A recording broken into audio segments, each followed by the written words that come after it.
반갑습니다. 송재준입니다. 논란이 많았던 김어중 씨가 결국에 구속이 됐습니다.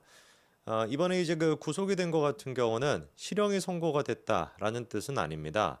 일단 기본적인 체계 자체가 경찰에서 수사를 하고요. 그 수사한 결과를 검찰로 넘기게 되고 그리고 검찰에서 김호중에 대해서 기소를 할지 불기소를 할지를 결정하게 되는데 뭐 당연히 기소를 하겠습니다만 지금 분위기로는 근데 일단 기소가 되고 나야 그래서 이제 정식적으로 재판으로 넘어가게 되고 재판에서 선고가 나와야지 실형이 선고가 되게 되는 거죠.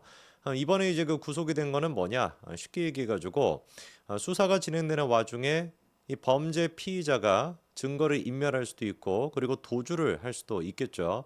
그렇기 때문에 그런 거를 원천적으로 차단하기 위해 가지고 구속이 돼 있는 상태에서 수사를 진행하겠다라고 하는 겁니다. 그거에 대해 가지고 이제 영장 실질 심사라고 하는 것이 법원에서 열리게 되고 그게 이번에 이제 결국에 구속으로 이어지게 된 거죠.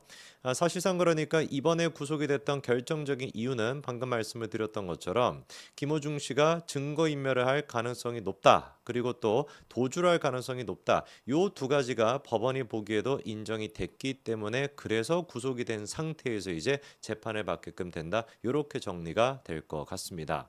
자, 그러면은 이번에 김호중 씨뿐만 아니라 마찬가지로 이제 영장 청구가 됐었던 사람, 소속사 대표, 그리고 또 그 매니저라고 하는 사람 세 사람 또한 마찬가지로 전부 다 구속이 됐습니다. 법원에서 세 사람 전부 다 증거인멸할 염려가 있다라고 하면서 구속영장을 청구한 것인데요. 그래서 이광득이라고 하는 사람이고 그리고 소속사의 본부장이라고 하는 전모 씨 또한 마찬가지로 구속이 다 됐습니다. 자, 그러면 논란이 됐던 몇 가지 포인트를 우리가 다시 한번 정리해 봐야 될 것 같은데요. 첫 번째 같은 경우는 이제 김호중 씨 측에서 음주했다라고 하는 부분에 대해서 소주를 10잔 정도만 마셨다라고 얘기를 했죠. 3시간 동안 10잔 정도를 마시면 웬만한 사람들 같은 경우도 이게 음주 측정을 해도 안 걸리게 됩니다. 근데 김호중 씨 같은 경우는 풍채가 워낙에 좋죠. 뭐 10잔을 3시간, 4시간 동안 마셨다라고 한다면 아마 안 걸리겠다는 얘기죠. 근데 이제 문제가 유흥업소에서 김호중 씨가 여러 군데를 오가지 않았습니까? 유흥업소도 갔고 식당도 갔고 여러 군데를 다녔는데 유흥업소에서만 그 직원의 김호중 씨가 혼자서 소주를 3병이나 마셨다라는 거예요.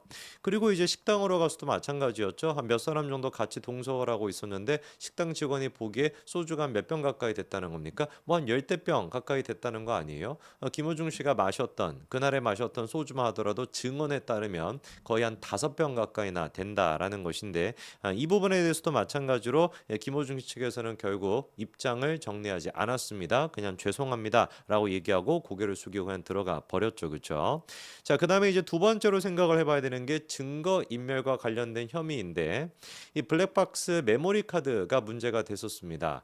사실 그러니까 이제 그 음주를 했다 안 했다 요 부분은 국가수 조사를 통해서도 알 수 있는 부분은 마셨다 안 마셨다만 알 수가 있고 어느 정도 마셨는지는 알 수가 없거든요. 국가수 조사를 통해서. 그러다 보니까 주변 사람들의 증언, 근데 증언만으로도 조금 부족하고 이 자동차의 메모리 카드를 통해 가지고 블랙박스를 통해서 확인을 했었어야 되는 거예요. 블랙박스 같은 경우는 화면뿐만 아니라 소리도 이제 들어가게 되니까 어떤 대화가 오고 갔는가를 통해 가지고 알 수가 있을 텐데 자동차 세 대가 전부 다 싹 다 메모리 카드가 사라졌다라는 거 아닙니까?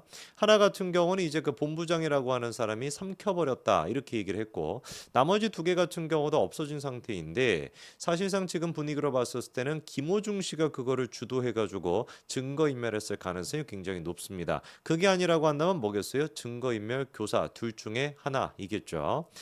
그리고 이제 그 이번에 김호중 씨한테 적용된 범죄 혐의가 특가법상 도주치상 혐의가 적용이 됐습니다. 그거는 이제 쉽게 얘기해서 사고를 발생하고 난 뒤에 그리고 또 그 사고로 인해 가지고 다른 운전자가 지금 상해를 입었음에도 불구하고 조치를 취하지 않고 그냥 갔다라는 것이죠. 그렇죠? 특가법상 도주치상 혐의가 지금 적용이 됐고 그리고 이제 대리자백과 관련된 문제도 있었습니다. 막내 직원을 시켜 가지고 이렇게 증거인멸하는 것뿐만 아니라 가짜로 이제 경찰서에 보내 가지고 자기 옷을 입히고 조사를 받고 자백을 시켰다라고 하는 부분도 있었죠.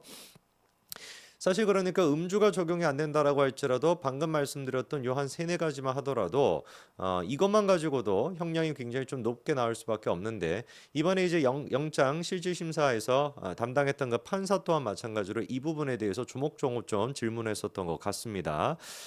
특히나 이제 그 심 부장판사가 이런 얘기를 김호중 씨한테 직접적으로 했다고 하죠.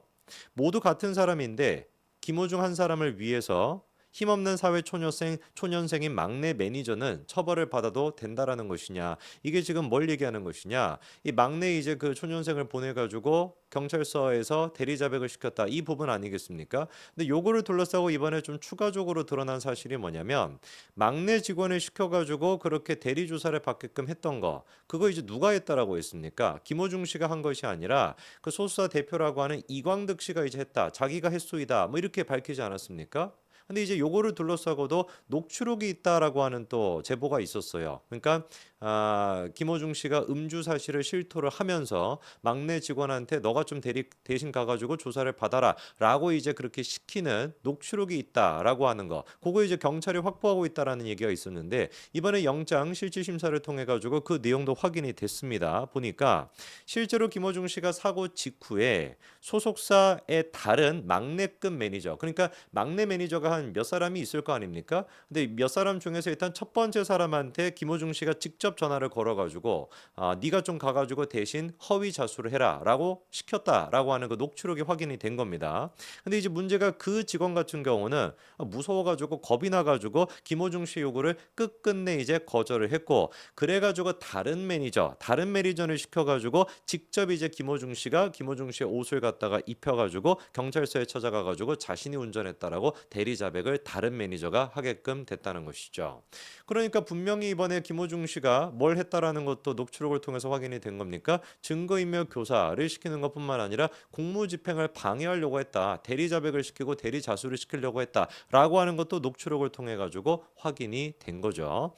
자, 그리고 또 문제가 됐던 게 아이폰, 김호중 씨가 쓰고 있던 아이폰 그 비밀번호를 안 알려줬다라는 거 아닙니까? 물론 이제 비밀번호를 안 알려주는 거는 범죄 지금 피의자의 권리입니다. 보호권으로 보장받을 수 있는 권리죠. 근데 이제 문제가 이런 식의 권리를 주장한다라는 것 자체가 법원이 보기에는 수사에 협조를 안 한다라고 판단할 수 있는 법원의 또 자유도 있는 것이죠. 실제로 이번에 구속영장이 청구가 될 때도 마찬가지로 아이폰 세대의 비밀번호를 안 알려줬대요. 그러니까 이게 지금 김호중 씨의 휴대전화, 그다음에 뭐 소속사 사장의 휴대전화, 그다음에 뭐 본부장이라고 하는 사람의 휴대전화 뭐 세대가 있나 보죠. 근데 세대의 비밀번호를 전부 다 경찰에 안 알려줬다라고 하는 거. 이 부분에 대해서도 이제 판사가 보기에는 뭐라는 겁니까? 수사 협조의 태도가 좀 불량하다. 이렇게 또 판단이 됐던 겁니다.